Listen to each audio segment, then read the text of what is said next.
अपनी बेटी से प्यार और सौतेली बेटी पर जुल्म। एक दिल को छूने वाली कहानी। गांव के एक कोने में स्थित पुरानी हवेली, जहां हर दीवार पर समय की मार और दर्द की कहानियां लिखी हुई थीं।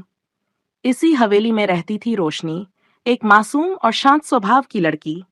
उसकी सौतेली माँ सुमित्रा उसे हर दिन तरह तरह से सताया करती थी। लेकिन सबसे बड़ा दुख ये था कि सुमित्रा अपनी सगी बेटी नीलू को बहुत प्यार करती थी। यह अंतर रोशनी के मासूम दिल को हर दिन छलनी करता था। रोशनी की कठिन दिनचर्या। सुबह सुबह रोशनी उठती और सुमित्रा का चिल्लाना सुनाई देता। ओ रोशनी, अभी तक काम शुरू नहीं किया। तुझे मैंने यहाँ मौज करने के लिए नहीं रखा है।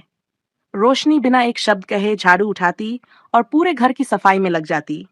नीलू अपने आरामदायक बिस्तर में सोती रहती और जब जागती तो उसकी माँ सुमित्रा कहती, मेरी प्यारी बेटी, चल तुझे नाश्ता खिलाती हूँ। पर रोशनी, उसे नाश्ते में बासी रोटी और ठंडा पानी दिया जाता। पिता की चुप्पी। रोशनी के पिता राजेश भी इस सब को देखकर कुछ नहीं बोलते थे। उनके अंदर शायद अपनी पत्नी का डर था, या शायद उन्होंने अपनी बेटी के दुख को नजरअंदाज करना सीख लिया था। रोशनी को यह बात खलती थी, लेकिन वह कुछ कह नहीं पाती। एक दिन की घटना। एक दिन नीलू का जन्मदिन था। सुमित्रा ने बड़े धूमधाम से तैयारी की। रोशनी से कहा गया, आज पूरे घर को चमका दे, मेहमान आ रहे हैं और मुझे कोई कमी नहीं चाहिए। रोशनी ने अपनी पूरी मेहनत से घर सजाया, लेकिन जब पार्टी शुरू हुई तो उसे कमरे के कोने में बैठने का भी हक नहीं मिला।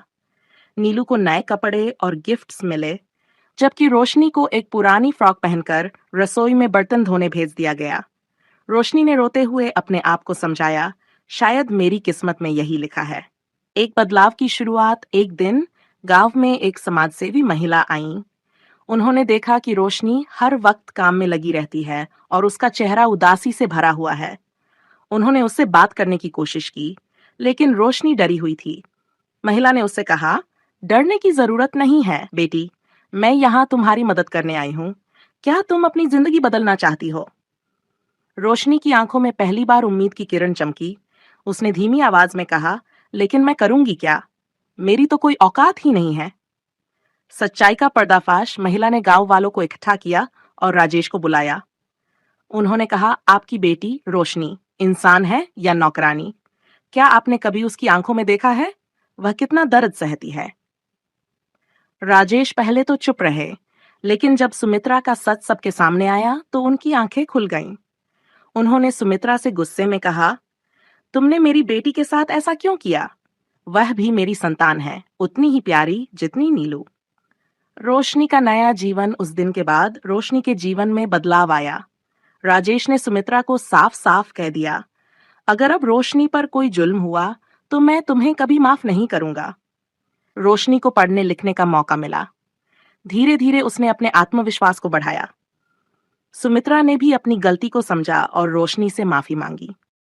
एक नया अध्याय। समय के साथ रोशनी ने अपने दिल में भरे दर्द को कला के माध्यम से बाहर निकाला। वह एक मशहूर चित्रकार बन गई। जब उसे सम्मानित किया गया तो उसने कहा, मैंने जुल्म सहा, लेकिन कभी हार नहीं मानी।